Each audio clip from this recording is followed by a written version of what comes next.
Bismillahirrahmanirrahim. Assalamualaikum warahmatullahi wabarakatuh. Apa kabar semuanya? Semoga dalam keadaan sehat walafiat, diberikan banyak rezeki, diberikan panjang umur. Kita lanjutkan untuk materi teknologi informasi. Kali ini akan kita bahas tentang cloud computing. Nah, sebelum saya jelaskan lebih detail tentang cloud computing, mungkin di sini bisa saudara lihat dari gambar di atas bahwa di sini ada storage atau penyimpanan, kemudian ada mobile, ada aplikasi, ada database, kemudian ada server. Dari cloud computing ini nanti ada private cloud, ya, kemudian public. Perbedaannya, private itu tertutup, ya, tidak di-sharekan ke yang lain. Kalau public itu terbuka. Nah, yang ketiga ada namanya hybrid. Kalau hybrid itu combine, perpaduan dari private sama public. Nah, dinamakan cloud computing itu karena informasi yang diakses secara remote. Cloud computing itu artinya adalah komputasi awan. Remote-nya ada di awan, atau istilahnya adalah ruangan virtual. Nah, virtual itu apa? Virtual itu segala komunikasi yang dilakukan secara maya, ya, dunia maya, dunia internet. Nah, definisinya cloud computing atau komputasi awan ini adalah sebuah metode penyampaian berbagai layanan melalui internet. Nah, di sini yang paling penting adalah internetnya. Setelah jaringan sudah kita bahas, definisi internet kita bahas, kita bisa memanfaatkan cloud computing, komputasi awan, untuk keperluan pekerjaan, keperluan belajar, keperluan organisasi, atau keperluan yang lainnya.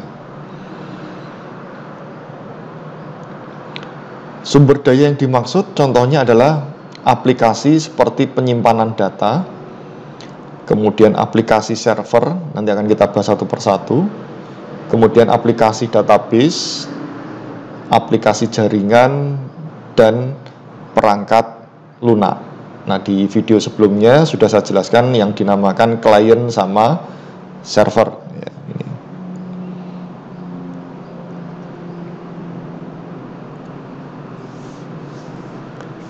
Cloud computing ini terjadi saat melakukan akses layanan komputasi seperti server. Jadi kita melakukan layanan, ya, kita butuh layanan, mengakses layanan. Kemudian ada storage, penyimpanan, ada networking, jaringan, dan software melalui internet. Ya, di sini adalah cloud-nya dari sebuah penyedia layanannya. Contohnya apa? Kalau kita menyimpan dokumen dan foto pribadi di hard disk, tetapi sekarang orang lebih suka menyimpannya secara online atau secara cloud computing, sehingga nanti penggunanya itu bisa mengakses file-file, ya, dalam hal ini adalah dokumen, kemudian foto pribadi atau dokumen yang lain, kapanpun dan dimanapun. Nah, ini teknologi tentang cloud computing, ya. Nah, cloud computing ini merupakan opsi yang paling populer karena memiliki banyak keuntungan. Misalnya biayanya menjadi lebih ringan, kemudian meningkatkan produktivitas, ya, kemudian kecepatan tadi yang saya sampaikan, kita bisa akses dimanapun, kapanpun. Yang paling penting ada koneksi internet, efisiensi, performa, keamanan. Maka dari itu banyak perusahaan yang menggunakan layanan cloud computing ini.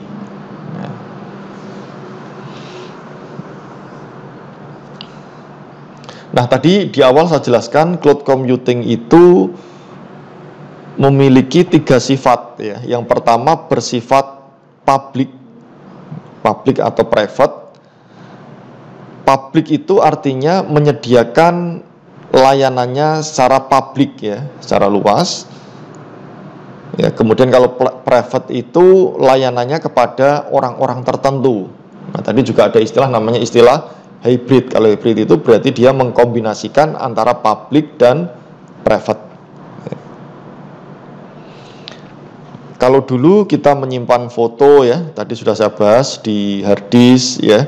Jadi ke depan itu nanti kita sudah tidak perlu membeli hard disk eksternal, kita sudah tidak perlu membeli flash disk, kita tidak perlu memindahkan data satu ke data yang lainnya, tapi dengan teknologi cloud ini lebih mudah.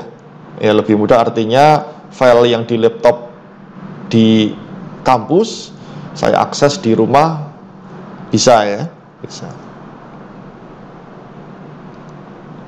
Nah, cloud merupakan sebuah istilah yang diberikan untuk teknologi yang dapat diakses melalui jaringan internet. Jadi syaratnya di sini ada jaringan internetnya. Nah, di sini ada beberapa perusahaan yang terbesar ya, beberapa perusahaan yang terbesar yang menyediakan layanan cloud computing. Yang pertama ada perusahaan namanya Amazon Web Service atau AWS, punyanya Amazon ya. Jeff Bezos ini pemilik dari Amazon, merupakan orang terkaya nomor 1 di dunia. Nah, penyedia ini dia menawarkan tenaga komputasi, kemudian dia menawarkan ruang penyimpanan database, sehingga membantu banyak bisnis untuk berkembang dengan menjalankan aplikasi dengan baik. Nah, ini termasuk juga ada Microsoft Azure ya, ini punyanya Microsoft. Kemudian ada Google Cloud Platform, ada IBM Cloud, ada Oracle Cloud, ada Alibaba Cloud. Nah, ini banyak perusahaan. Ini punyanya Microsoft ya, punyanya Microsoft, kemudian ini punyanya Google, punyanya IBM, punyanya Oracle sama Alibaba, Jack Ma ya. Jack Ma. Manfaatnya apa untuk cloud computing ini? Manfaatnya semua data tersimpan di server secara terpusat. Jadi semua data itu nanti tersimpan secara terpusat. Manfaat jadi tidak terpisah-pisah. Mencarinya juga lebih mudah. Kemudian dari sisi keamanannya lebih aman ya, karena sudah ibaratnya kita titip tempat ya, kita titip tempat di Amazon, kita ada tempat di Microsoft Azure, kemudian kita nanti bisa akses kapanpun dan dimanapun. Aman ya, kredibilitas dari nama besar mereka dipastikan keaman. Kalau nggak aman pasti nggak akan digunakan oleh banyak orang. Kemudian yang ketiga, fleksibilitas dan skalabilitas yang tinggi. Nah, fleksibilitas itu artinya lentur ya, mudah atau cepat menyesuaikan diri, itu arti dari fleksibel. Fleksibel itu artinya ya lentur, nggak kaku. Kemudian ada skalabilitas. Nah, skalabilitas ini artinya apa ya, keterluasan. Ini apa, kemampuan sistem jaringan untuk menangani penambahan beban. Jadi skalabilitas. Jadi ketika ditambah-tambah lagi datanya itu masih memungkinkan ya. Nah, kaitannya dengan skalabilitas, jadi ketika kita bicara sistem, sebuah sistem itu bisa disebut scalable ya, scalable, skalabilitas, bila sistem tersebut dapat menangani penambahan beban, misalnya penambahan volume ya, penambahan jumlah pengguna tanpa penurunan kinerja. Nah, kebanyakan laptop ya atau PC yang punya kita itu sudah Core i7 misalnya, kemudian harddisknya sudah SSD ya, memorinya sudah 16 GB misalnya. Tetapi ketika kita menambahkan aplikasi-aplikasi yang berat, otomatis performanya juga akan menurun.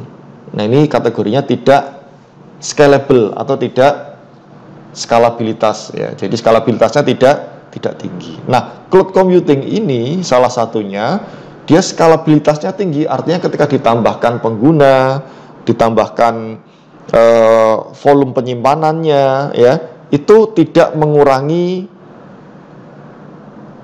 kinerjanya atau aplikasinya dapat berjalan secara baik. Manfaat yang keempat yaitu tentang investasi jangka panjang ya, ini merupakan investasi bagi perusahaan atau bagi pelaku organisasi ataupun pelaku bisnis yang lainnya. Kita bahas satu persatu. Yang pertama, semua data tersimpan di server secara terpusat. Maksudnya, jadi memungkinkan pengguna untuk menyimpan data secara terpusat di satu server. Kemudian pengguna tidak perlu repot-repot lagi menyediakan infrastruktur seperti data center, media penyimpanan, atau storage, karena semua telah tersedia secara virtual. Jadi maksudnya di sini data tersimpan secara terpusat di sini, perusahaan atau user atau pengguna dia tidak perlu menyediakan infrastrukturnya, data center, ya server biasanya kalau di perguruan tinggi ya ada servernya. Itu tidak perlu disediakan, kita tidak perlu media penyimpanannya, harddisknya dari eksternal sini dibawa ke sana, dikopi lagi ke sana lagi dan seterusnya. Tidak perlu flash disk dan seterusnya, karena semua sudah tersedia secara virtual. Yang kedua, keamanan data. Di sini keamanannya tadi sudah sedikit saya sampaikan bahwa dengan menggunakan cloud computing ini, data yang disimpan dijamin aman. Ya, karena tidak main-main, itu perusahaan-perusahaan besar yang tadi saya sebutkan, perusahaan Amazon, perusahaan Microsoft, perusahaan Alibaba, ya, Google dan lain sebagainya. Jaminan ya ini lewat server yang disediakan oleh penyedia layanan cloud computing seperti jaminan platform teknologi, jaminan ISO, data pribadi. ISO itu artinya adalah International Organization for Standardization. Jadi ISO internasional, standar internasional ya, istilahnya sudah organisasi yang sudah di standar internasional untuk melakukan standarisasi. Ya, ini tadi. Kemudian fleksibilitas dan skalabilitas yang tinggi, tadi sudah saya bahas, bisa dikategorikan fleksibel itu secara arti lebih luas ya, lebih lentur, lebih luas, cepat menyesuaikan diri. Kemudian kalau skalabilitas tadi sudah saya jelaskan bahwa ketika ada penambahan baik user, baik volume penggunaan data, itu tidak akan mempengaruhi ya, dari performa dari cloud computing. Ini menawarkan kemudian data akses kapan dimanapun berada dengan catatan pengguna terkoneksi dengan internet. Jadi syarat cloud computing ini utamanya adalah internet. Nah, ini meningkatkan, mengurangi kapasitas tanpa perlu membeli peralatan tambahan. Nah, tadi di awal sudah saya sampaikan, jadi tren ke depan mungkin sekarang sudah jarang ya, itu hard disk eksternal, flash disk itu nanti lama-lama punah dengan adanya cloud computing. Ya tadi sudah saya singgung, jadi apa yang ada dalam isi PC saya, itu saya cloud, kebetulan saya menggunakan, nanti akan saya bahas ya, menggunakan ada Google Drive, kemudian ada OneDrive, ada lagi Dropbox, itu tiga-tiganya nanti mungkin akan saya jelaskan secara detail lagi, sehingga ketika saya ke rumah ataupun pergi keluar kota, saya membutuhkan data, itu bisa saya akses kapanpun dan dimanapun. Syaratnya apa? Syaratnya harus terkoneksi dengan internet. Investasi jangka panjang ini maksudnya adalah penghematan biaya, ya seperti pemberian infrastruktur, hard disk akan berkurang karena pengguna akan dikenakan biaya kompensasi rutin per bulan. Ya kita titip itu kita bayar per bulan. Nah, ini sesuai dengan pembayarannya sesuai dengan paket yang telah disepakati. Kemudian ada biaya royalti atau lisensi software juga bisa dikurangi karena semua telah dijalankan lewat komputasi berbasis cloud-nya.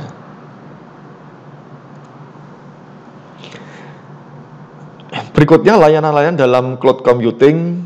Di sini layanannya ada 6. Layanan yang pertama yaitu ada storage atau tempat penyimpanan.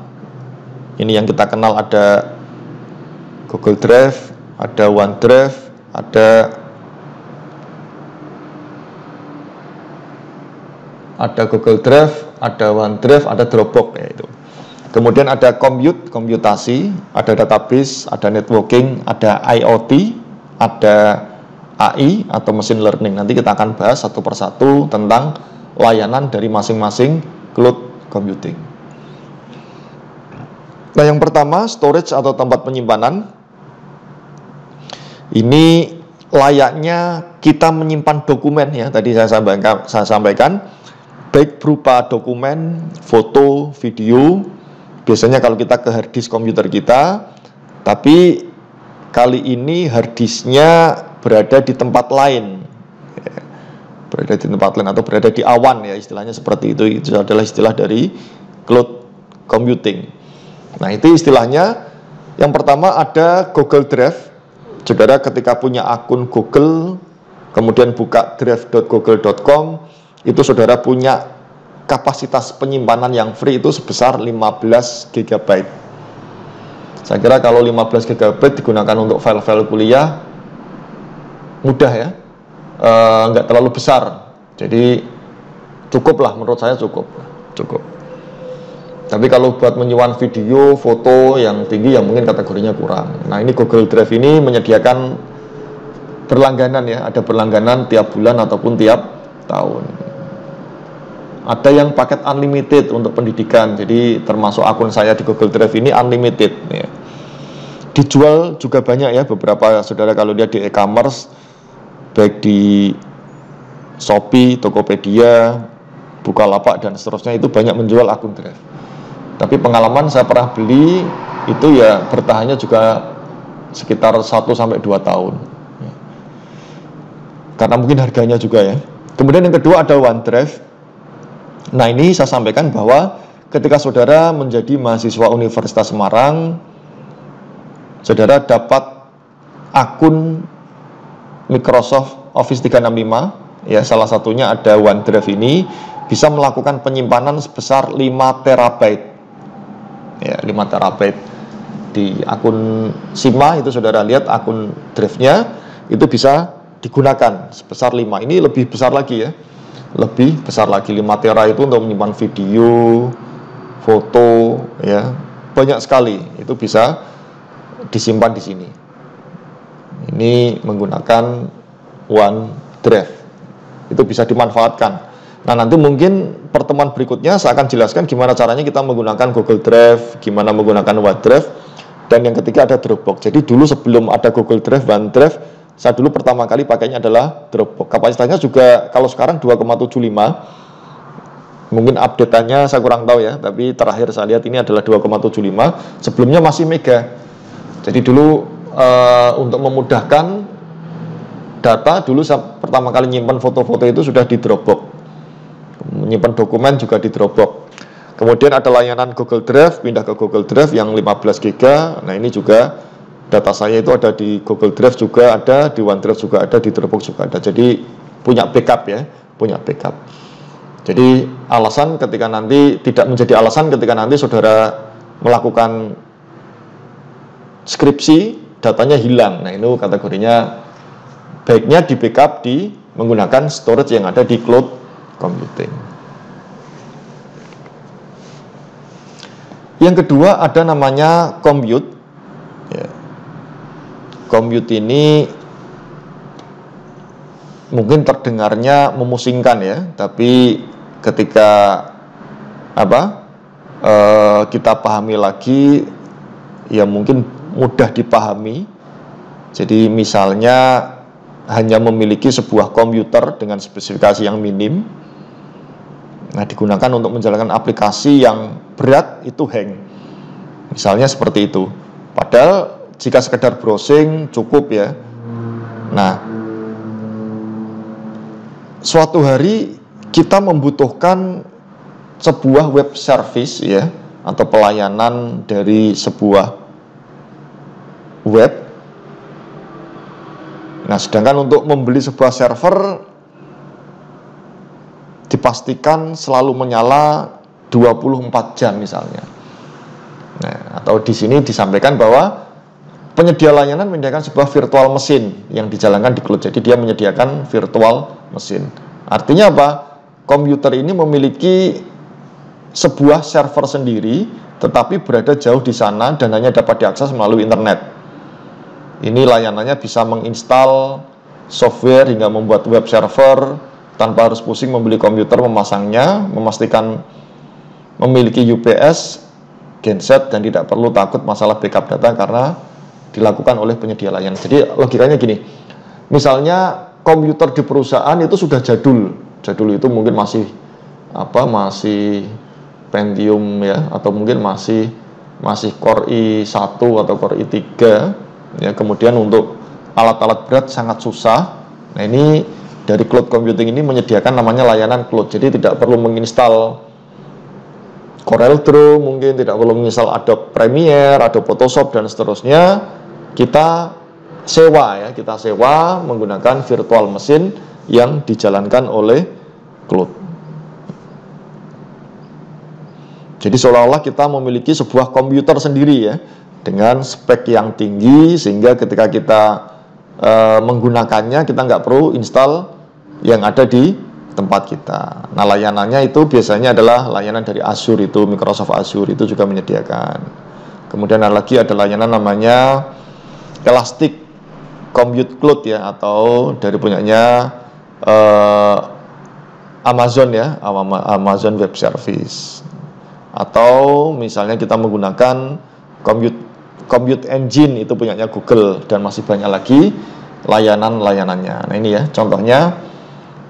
Kita bisa menggunakan virtual mesinnya Microsoft Azure tadi, atau Elastic Compute Cloud atau AWS, Amazon Web Service, atau Compute Engine Google. Jadi kita bisa sewa di sana. Kita bisa gunakan untuk menggunakan perangkat-perangkat yang aplikasi-aplikasi yang kategorinya membutuhkan spek RAM yang tinggi, spek performa yang tinggi. Ini mungkin belum terlalu terkenal ya, tapi perusahaan-perusahaan maju sudah menggunakan ini. Yang ketiga ada database. Jadi database ini dibutuhkan untuk menyimpan data secara terstruktur sehingga mudah diambil maupun diletakkan oleh sebuah aplikasi. Jadi kita punya data, kita simpan secara terstruktur.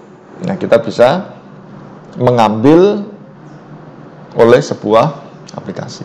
Nah, pada layanan cloud, database ini diletakkan di komputer yang dikelola oleh penyedia layanan dan dapat mengaksesnya melalui internet. Nah, ini syaratnya adalah menggunakan internet. Contohnya di sini adalah layanan Azure SQL Database, ini punyanya Azure Microsoft, atau Amazon Aurora, punyanya AWS, atau Cloud SQL, ini punyanya Google. Jadi di sini tidak semua orang itu membutuhkan layanan ini. Tapi seorang developer atau pemilik usaha pasti membutuhkan database. Ya. Jadi kalau kita sering pakai Excel, kemudian datanya yang sangat besar, membutuhkan database, maka kita bisa menggunakan Access, kemudian menggunakan database lagi dalam salah satu program database. Nah, ini gambarannya ya. Nah, layanan cloud ini nantinya diletakkan di komputer yang dikelola oleh penyedianya. Jadi komputer yang dikelola oleh penyedianya.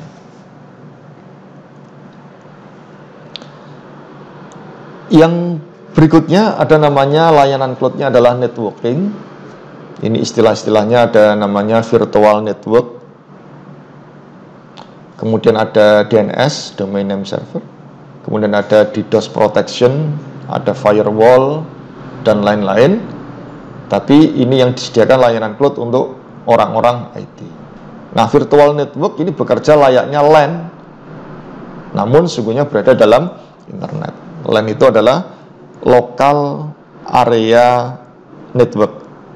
Nah, misalnya dari contoh ini, layanan sebuah LAN pada perusahaan, jadi layanannya ini hanya diakses oleh orang-orang tertentu. Dia bisa berbagi file, ya, kemudian bisa berbagi data, ya, berbagi informasi dan seterusnya. Meskipun pada dasarnya internet adalah sebuah jaringan yang terbuka untuk siapapun, seperti jalan umum yang tiap orang boleh memakainya, namun dengan virtual network, beberapa orang yang terhubung di internet bisa seolah-olah berada di dalam LAN yang hanya bisa dimasuki oleh orang-orang tertentu. Jadi kayak kita punya virtual, ya, di awan itu kita punya jaringan tersendiri, lokal area network tersendiri. Nah, ini contoh kalau punyanya Amazon, ini adalah Amazon VPC atau Virtual Private Cloud, itu punyanya Google. Berikutnya layanan yang dari cloud computing ini ada namanya IoT. IoT itu adalah Internet of Things. Definisinya adalah sebuah konsep agar bagaimana semua device, semua peralatan, berpikir, ya, dapat berkomunikasi satu dengan yang lainnya menggunakan internet tanpa campur tangan user. Nah, ini kelihatan menarik, ya. Ini yang lagi tren, yang lagi berkembang saat ini adalah penggunaan IoT atau penggunaan Internet of Things. Nah, penyedia layanan melihat ini sebagai potensi untuk menjual produk yang sesuai, yaitu IoT platform yang menyediakan layanan cloud yang mendukung IoT. Jadi layanan IoT ini atau Internet of Things ini yang baru-baru booming. Ini sudah dirumuskan sejak lama, namun beberapa tahun terakhir ini mulai banyak perusahaan-perusahaan yang menerapkannya. Nah, konsep dari ini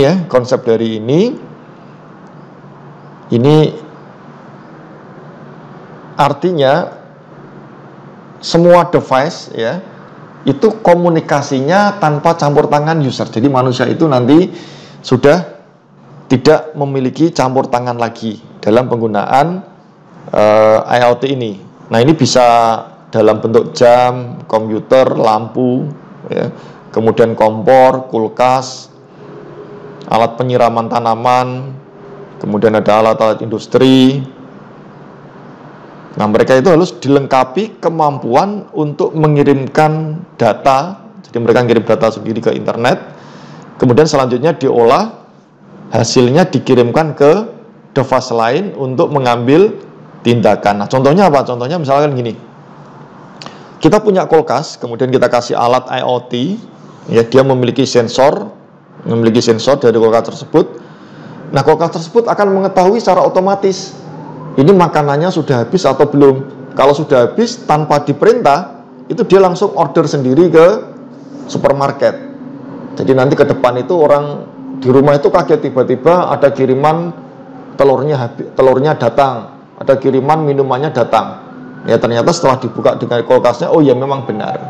Dia otomatis bisa pesan sendiri atau lebih baik, ya. Berikutnya ada artificial intelligence atau machine learning, kecerdasan buatan. Ini adalah sebuah teknologi yang membuat sebuah mesin dapat belajar dari kesalahan sebelumnya. Machine learning, ya, mesinnya itu belajar, kemudian melakukan hal yang benar selanjutnya. Contohnya adalah mengubah perkataan dalam tulisan. Ya, jadi kita mengucapkan, kemudian nanti di sini ada tulisan apa yang telah kita ucapkan, atau sebaliknya tulisan diubah menjadi perkataan, bahkan menerjemahkan bahasa dan masih banyak hal lain. Namun penerapan AI ini membutuhkan komputer yang sangat cepat, memiliki penyimpanan yang sangat besar. Keberadaan cloud dengan kemampuan komputasinya dapat menjadi sebuah solusinya. Nah, ini penggunaan machine learning, saudara. Kalau di komputer nanti dibahas sendiri ya, tentang kecerdasan buatan atau tentang machine learningnya. Tapi gambarannya saudara tahu bahwa layanan cloud ini bisa menggunakan dari artificial intelligence atau machine learning. Berikutnya, 3 jenis atau tingkatan pada layanan berbasis cloud. Ada 3. Yang pertama ada SaaS atau istilahnya adalah software as a service. Yang kedua ada PaaS ya, kita nyebutnya lebih enak. Ini platform as a service.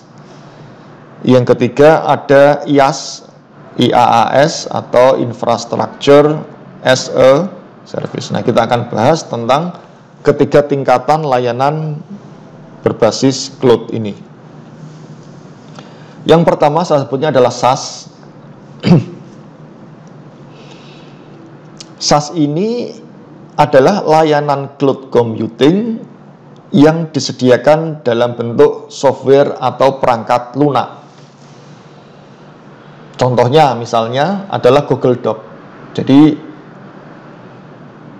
saudara ketika mengakses Drive ya, itu bisa menggunakan Google Doc. Jadi komputer saudara itu tanpa diinstal Office pun saudara bisa mengolah kata ya, atau bisa menggunakan aplikasi untuk pengolah kata atau aplikasi pengolah angka. Jadi ada spreadsheet kalau kita pakainya Microsoft Excel. Jadi saudara install Windows, nggak perlu diinstal Office. Kalau mau ngetik kita tinggal pakai Google Doc, nggak perlu install ya. Kalau mau menggunakan Excel, menggunakan spreadsheet ya. Atau mungkin kita menggunakan Adobe Creative Cloud. Jadi kita menggunakan Adobe, produk-produknya Adobe ya, baik Adobe Photoshop, Adobe Illustrator, Adobe Premiere dan seterusnya. Bahkan yang lagi tren ini ada Canva ya. Canva itu untuk edit video, untuk membuat postingan Instagram atau membuat slide presentasi yang menarik, itu bisa menggunakan Canva. Itu pun kita tidak perlu install softwarenya. Jadi di sini software as a service. Jadi nanti besok kalau saudara beli komputer itu ya cukup diinstal sistem operasinya saja, Windows saya kira cukup. Ya kalau mau ngetik ya kita tinggal buka Google Doc ya. Yang dibutuhkan apa? Yang dibutuhkan hanya browser aja. Nah, penggunaan aplikasi tersebut tanpa perlu mengerti di mana secara fisik data disimpan atau bagaimana aplikasi dikelola. Nah, penyimpanannya pasti otomatis ya. Kalau saudara menggunakan Google Doc itu ya penyimpanannya di drive saudara. Melalui SaaS kita dapat mengakses software aplikasi dengan mudah tanpa perlu menyediakan ya, ini kurang ya, menyediakan storage, penyimpanan, perangkat khusus untuk menyimpan aplikasi tersebut. Nah, penyedia layanan ini juga akan menjamin ketersediaan dan reliabilitas. Reliabilitas itu artinya reliabilitas ya, itu artinya keandalan aplikasi miliknya dan bisa fokus dalam memaksimalkan penggunaan aplikasi tersebut. Intinya softwarenya itu kita nggak perlu install, softwarenya itu sudah disediakan. Yang kedua ada namanya PaaS, Platform as a Service. Ini bentuknya dalam bentuk platform yang dapat digunakan untuk membuat aplikasi. Kalau dianalogikan, PaaS ini memungkinkan untuk menyewa rumah, tanda kutip ya. Jadi kita bisa menyewa rumah dan berbagai lingkungannya itu dari mulai network, database engine, ya, mesin database-nya, sistem operasinya, framework aplikasinya, untuk membantu berjalannya aplikasi yang dibuat. Jadi ini platformnya ya, platformnya yang digunakan. Contohnya ada namanya IBM Bluemix ya, nanti kita bahas ya di sini.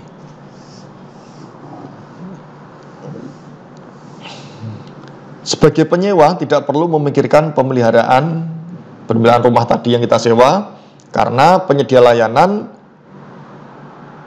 yang akan melakukannya.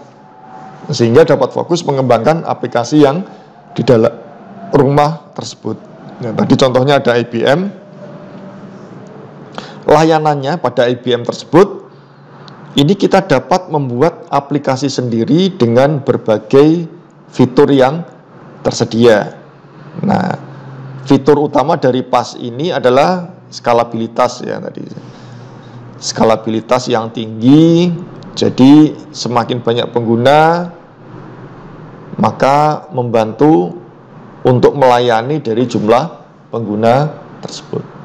Scalable ya, skalabilitas. Jadi semakin banyak orangnya tidak mempengaruhi dari performanya. Ini tadi contohnya Google Apps Engine. Ini memungkinkan pengembang membangun dan menghosting aplikasi web di pusat data berbasis cloud yang dikelola oleh Google. Yang ketiga yaitu IaaS atau Infrastructure as a Service. Penyedia layanan memberikan sumber daya infrastrukturnya. Jadi tadi softwarenya, yang kedua adalah platformnya, yang ini infrastrukturnya. Ya. Dia akan memberikan infrastruktur yang lengkap, mulai dari servernya, kita sudah disediakan servernya, jaringannya, storage-nya, hingga ruang data center. Atau sederhananya, ketika kita menggunakan IaaS, sebenarnya sedang menyewa komputer virtual yang masih kosong.